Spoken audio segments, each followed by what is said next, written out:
Power trembles in Paris tonight. The Fifth Republic stands at a breaking point. A president cornered, a nation divided, and a government in ruins. From the Élysée Palace to the National Assembly, the air is thick with revolt. Ministers whisper of betrayal, lawmakers trade blame, and the opposition circles like wolves sensing blood. Sébastien Lecornu's resignation was not just the fall of another prime minister. It was the crack of thunder before a political storm that could sweep Emmanuel Macron from power itself.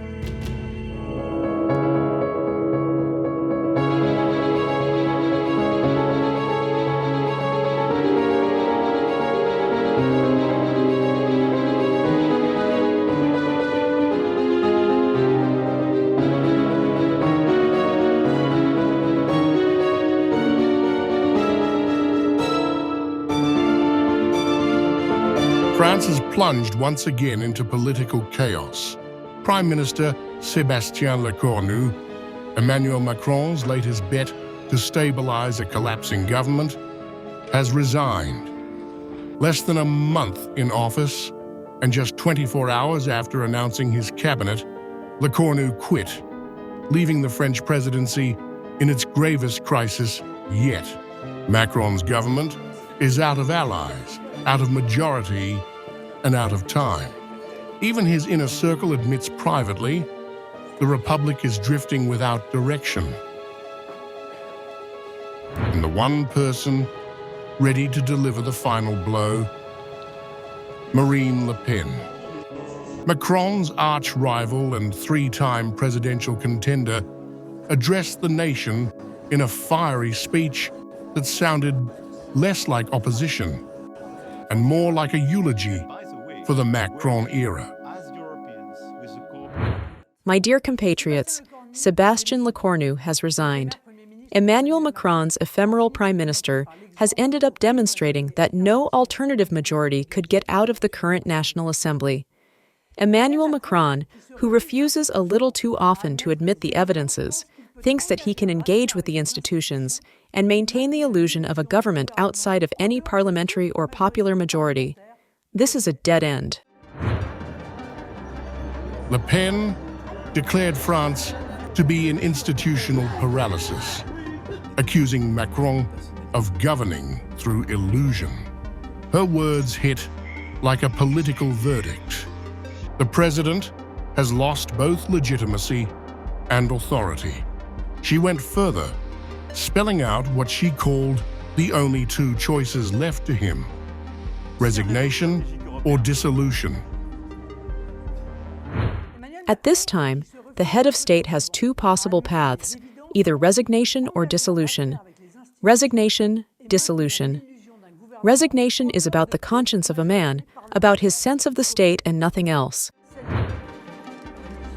It was a masterstroke in rhetoric, a moral trap. By calling resignation a matter of conscience, Le Pen turned the nation's frustration into a question of Macron's integrity. The message was clear: stay and you betray the Republic, leave and you save it. For the far right, it was not just a political challenge, it was the beginning of Macron's political obituary.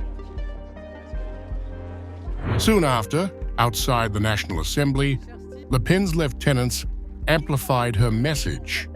The National Rally's leadership, now the single largest opposition bloc, called on Macron to dissolve Parliament, to let the people decide. Our mission is to convince the French to trust us to send Jordan Bardella to Matignon. But if the President of the Republic thinks about the country's best interest, not about party interests, not about his own interests, well then, yes, the dissolution gives back to the people a voice in democracy. It's the simplest and most straightforward thing. That was Sébastien Lecornu, spelling out the far right's ultimate plan: force Macron to dissolve Parliament, win new elections, and send 29-year-old Jordan Bardella to Matignon as France's youngest ever Prime Minister. It's a play for power and legitimacy, and it's working. The comedy has gone on long enough.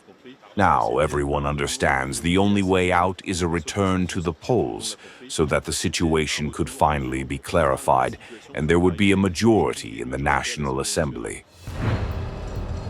For Philippe Ballard and others in Le Pen's camp, the message is simple. France needs clarity, not chaos. They see dissolution as an act of democracy, not defiance. Macron, however, sees it as political suicide and continues to delay, hoping to avoid the inevitable. What we are saying is that no government will receive our support, that any government will be censured, and that we are calling for a quick return to the polls to resolve this original crisis.